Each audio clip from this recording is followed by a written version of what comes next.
I wanted to do a little bit of an introduction before I get to question 26 because I don't know if I've been clear and I have been so busy that I really haven't put in each of these videos what's going on. So to catch you up to speed, or if you haven't already, if somebody wants to put in timestamps, that would be great um, for when I get to the question 26. We just did 25 and um, I I'm about to go over 26, and the fact pattern's at the top. We got to scroll back down to the bottom for the 26. But before I go ahead, what I did is I'm trying to scroll to the top here. So what I'm doing is I'm going through the 100 uh, questions that are covering torts, contracts, criminal law. And then I'm going to do it myself. There's an answer key in the back. I have a link to the PDF if you want to download it and do it too. But I've added something new in here. It's the Emerson Bar Review Gold Standard. But I organized it by subject matter. Okay, so we have torts, right?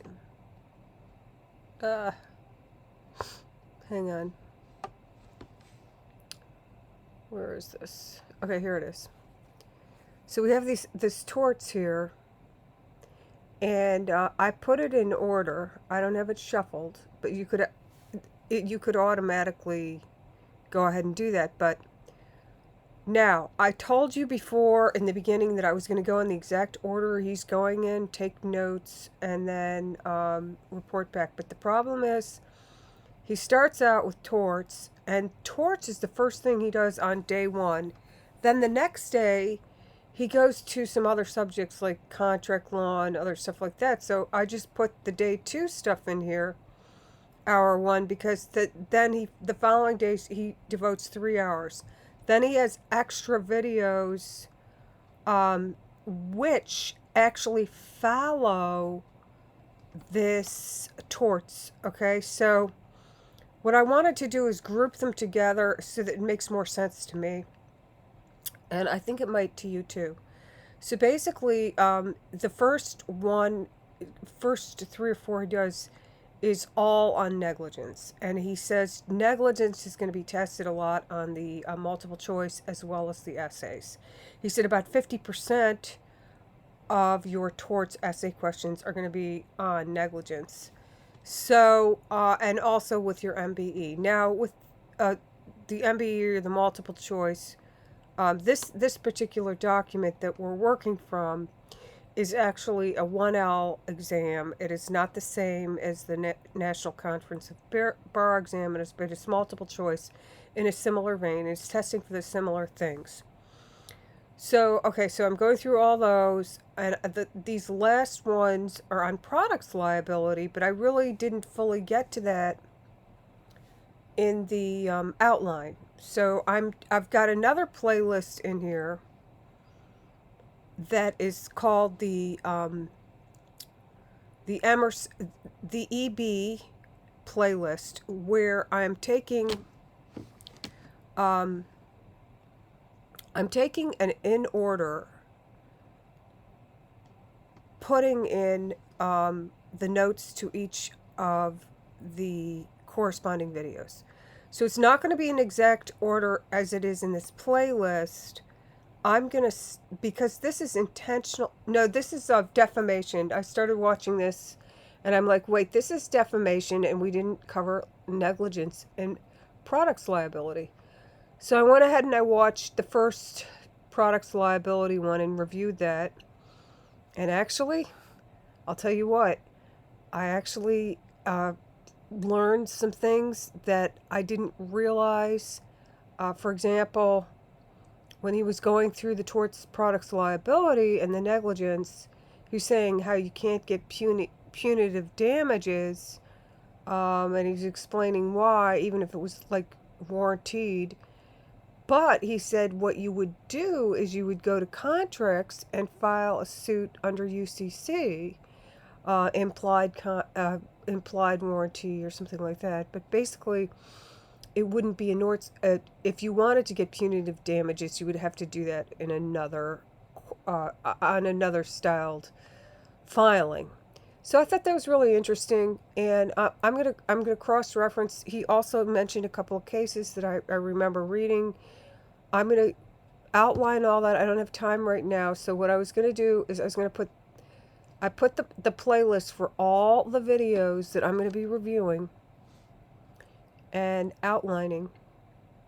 Okay, so we're gonna get to intentional torts is toward the bottom, and I really feel like intentional torts should go right after the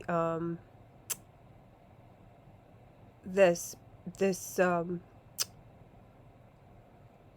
negligence. But you know, I actually did take some of I took and found the essay he was talking about, and I posted that in the notes section.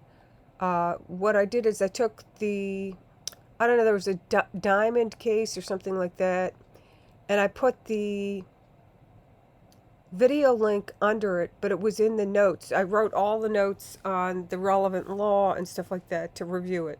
You don't have to review it, you can just go straight to the thing. But I noticed that the sound quality on that's very kind of bad at times, and there's nothing I can do about that, but what I can do is I can expand on it, I can clarify it, and I'm going to cross-reference it. So without further ado, look for the other list, which is basically EB expanded, which is what I'm going to be doing. And I'm going to put in the products liability next, but I'll put the playlist below and all the cross-referencing information for you. I am not going to be putting up my notes that I'm creating and my outline on Google Docs. But I mean, you can pause the video and write it down yourself. I just feel like that's kind of, you know, a little bit personal. But also it's going to fill up my memory here on my, you know, I don't have unlimited memory on my drive. So basically, I will be doing the products liability, but I'll be starting with the negligence. Then I'll go through all the products liability, and then I probably will jump back up to this has defamation in it, and just go through this. And then I guess I'll go back down over to these other special subjects. So without further ado, let's read question 26, and then I'll put these links below, and if you want to spend some time kicking back and doing a little passive learning, that's fine. I mean, you can do it a couple different ways, passive, active. And actually listening to the essay question, pondering what you think the best answer is, picking the answer, and then, oh, I got it right, I didn't get it right. Well, let's go back and see why it was right or it wasn't, you know. So which was the best answer? When you review the material, I'm just scrolling back down to 26.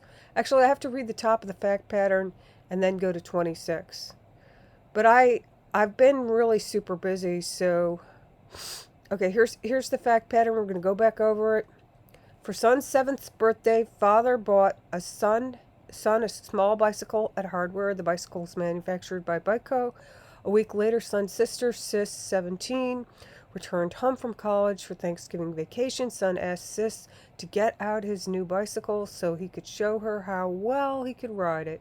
Sis went to the garage, sat on the bicycle seat, and began to walk the bicycle between the two family cars and out of the garage. As Sis neared the doorway of the garage, the rod on the seat was mounted snapped, causing Sis to fall backwards over the bicycle and to suffer severe injuries. Friend standing a few feet from Sis was horrified and sickened as he saw what happened to Sis. Most bicycle manufacturers make the supporting rods for seats from a metal which is much stronger for that purpose than the metal used by Bikeco. The use of the stronger metal increases the cost of manufacture by about $1.50 a bike. So let's go. Oh, here's 26 right here. I got the answer all the way down at the end, though. So if friend asserts a claim against Bikeco based on strict liability in tort, is it likely that friend will prevail? A, yes, if the bicycle was inherently dangerous. B, yes, because friend was within a few feet of Sis when she was injured. C, no, because friend was not using the product when the accident occurred. D, no, because friend was horrified and sickened, but suffered no other harm. Pause. Now I'm going to scroll to the bottom. I believe I know the answer, but just to double check, I'm guessing, I'm thinking it's probably D. But let's go see what the correct answer is. And it's D. So basically, friend is he's not close enough, and it's just too remote of a it's too much of a stretch. Okay, now please do like, share, subscribe. It helps the algorithm, and I'm going to be putting up other content, maybe some inspirational short videos with a little word for the day, or a little, Confucius or scriptures or something short, maybe in addition to this. That will be in a different playlist. So without further ado, I shall put this up, and I wish you luck with all your studies. Thank you for listening. Take care. Bye.